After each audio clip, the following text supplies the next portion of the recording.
नमस्कार दोस्तों, हर हर महादेव, राधे राधे। वर्ष 2026 में सावन का पावन महीना 30 जुलाई से प्रारंभ होकर 28 अगस्त तक है।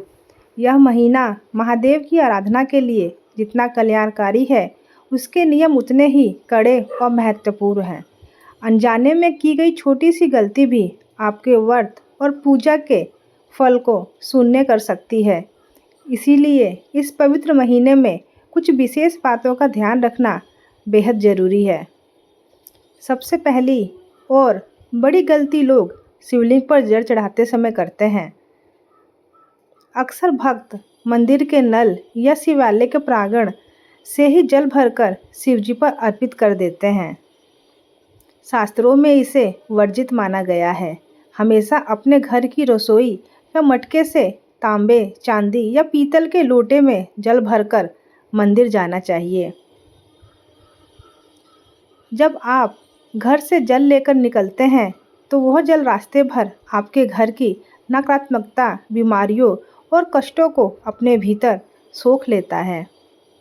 जब आप इसे शिवलिंग पर चढ़ाते हैं तो महादेव इन कष्टों को स्वीकार करके भस्म कर देते हैं। इसके अलावा शिवलिंग से बहने वाले जल यानी जलहरी को कभी भी भूलकर लांघना नहीं चाहिए, क्योंकि इसकी ऊर्जा अत्यंत तीव्र होती है। यदि आप किसी विशेष मनोकामना के लिए पूजा कर रहे हैं तो सादे जल में गन्ने का रस या काले तिल मिलाना अत्यंत शुभ होता है। भोलेनाथ को धतूरा चढ़ाते समय ध्यान रखें, इसकी संख्या हमेशा विषम होनी चाहिए, जैसे 3, 1 या 5। धतूरा हमारे भीतर के काम, क्रोध, लोभ और अहंकार का प्रतीक है, जिसे हम महादेव के चरणों में सौंपते हैं।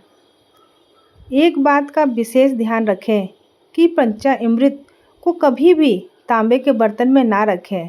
रासायनिक प्रतिक्रिया के कारण वह विषैला हो जाता है, जिसे शिवलिंग पर चढ़ाना घोर पाप माना जाता है।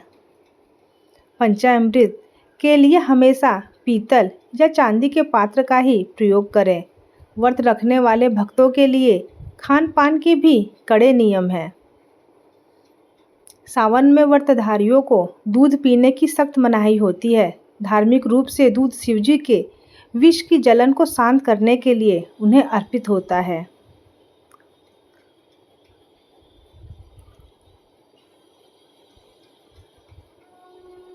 वैज्ञानिक रूप से भी इस मौसम में पशुओं द्वारा जहरीली घास चरने के कारण दूध सेहत के लिए हानिकारक हो सकता है।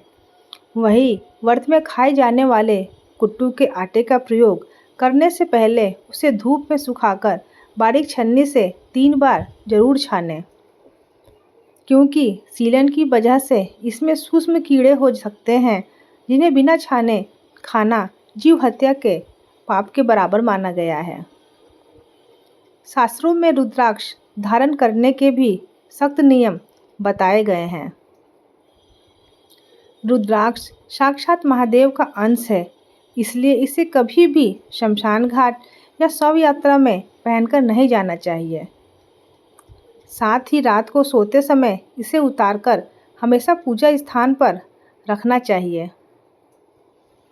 पवित्रता के नियमों में एक और महत्वपूर्ण बात यह है, कुंवारी कन्याओं को पूजा करते समय सीधे शिवलिंग का स्पर्श करने से बचना चाहिए। शिवलिंग की तीव्र ब्रह्मांडीय ऊर्जा को दूर से ही जल अर्पित करके या माता पार्वती की मूर्ति का स्पर्श करके ग्रहण करना चाहिए। यदि आप इन सभी कड़े नियमों की पूरी निष्ठा से पालन करते हैं तो महादेव की कृपा आप पर अवश्य बरसती है। सावन के दौरान घर में अचानक चमकीला काला नाग दिखना, मुख्य द्वार पर गाय या नंदी महाराज का आना या मंदिर में छिपकली का रेंगना इस बात का साक्षात संकेत है कि स्वयं महादेव और उनके गण आपकी भक्ति से प्रसन्न हैं और आपके दुखों का अंत होने वाला है। वीडियो अगर अच्छी लगे तो please like, share and subscribe. Her her Mahadev, Radhe Radhe.